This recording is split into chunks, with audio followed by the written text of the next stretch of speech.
Rape murder করা হলো, মানে মানে দেখুন, মারার অনেক রকম তালিকা থাকে।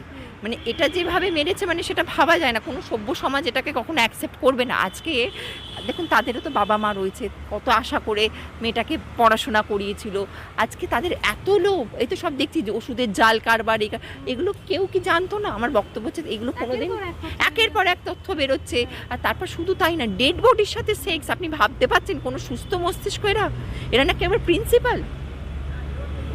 প্রিন্সিপাল, সুস্থ মস্তিষ্কর মানুষেরা। সন্দীপ ঘোষের যা গল্প শুনছি, একটার পর একটা তো সব বেরিয়ে আসছে, কাকে আঁচড়েছে কামড়েছে, সেডিস্ট, কখনো শুনছি ও নাকি ওই মানে ধর্ষকামী, কখনো শুনছি মানে ডেড বডির সাথে নেক্রোফাইল রয়েছে। তা এত কিছু এইরকম মানুষকে ওনারা কেউ কোনো দিন, বা আমার বক্তব্য হচ্ছে যারা ওনার সাথে মিশেছে কেউ কি কোনো জানতে পারেনি, তারা কোনোদিন তারা সৎসাহস হয়নি কি বলার? নর্মাল নয়, এ তো স্বাভাবিক।